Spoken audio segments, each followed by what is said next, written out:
Hello and welcome to the second of the Oracy Bitesize CPD sessions.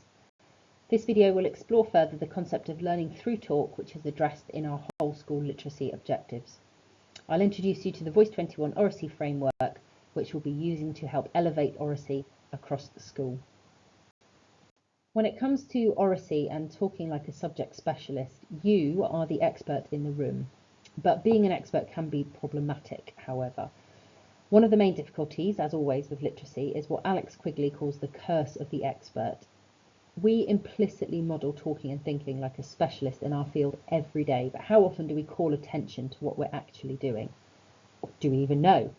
What word choices do we make? Do we speak in passive or active voice? How do we know if we're hypothesizing or reasoning? What do these sound like when we do them? It can be really hard to identify this because we internalised these skills long ago ourselves and we don't always know the terminology to describe them. This makes it very difficult to break down the how and the why. This is where the Voice 21 Oracy framework comes in. This framework outlines the main elements of talk. It breaks talk into 4 skills: physical, linguistic, cognitive and social emotional. To rehearse these skills, students need to consider the various aspects of talk listed underneath. This will be a powerful teaching tool, especially as you review Oracy provision in your current schemes of work. So let's look at each strand in turn with the help of Amy Gaunt and Alice Stott's recent publication, The Oracy Imperative. Physical. The physical element of talk is usually the one that we notice first.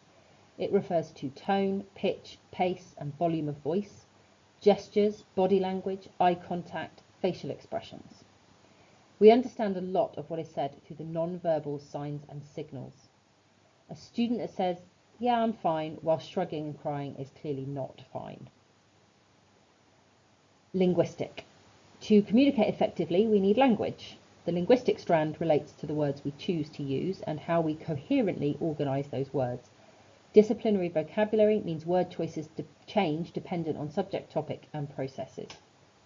The words needed to talk about photosynthesis are very different to the words needed to tell a gothic horror story or to plan a route on a map. So the linguistic strand is all about word choices and how we adapt our register dependent on formality and audience. Cognitive. The cognitive strand describes the thought processes that underpin speaking and listening. It focuses on how students can formulate ideas and develop reasoning by organising their thoughts and structuring their talk effectively. Social and emotional. Although one may on occasion talk to themselves, talk is generally a social activity. The social emotional strand deals with the confidence students need and how they should conduct themselves in interactions with others.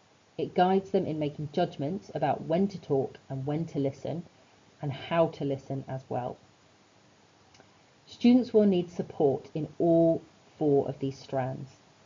The strands work together to enable successful talk, although you will hopefully see that the skills needed will differ dependent on context and audience.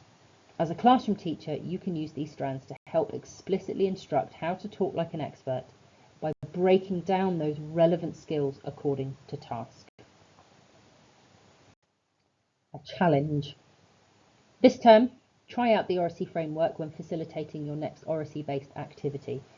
This might be a presentation where you compile a success criteria like the one pictured for students to use as a checklist, or it may be a focus on just the linguistic strand by preparing for a group discussion through vocabulary instruction, perhaps using the RWBA vocabulary model.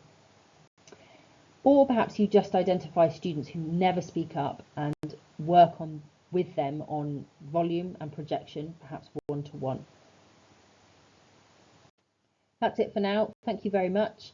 I've popped a couple of the further reading documents that I have referred to during this bite size on the slide there if anybody wanted to investigate further.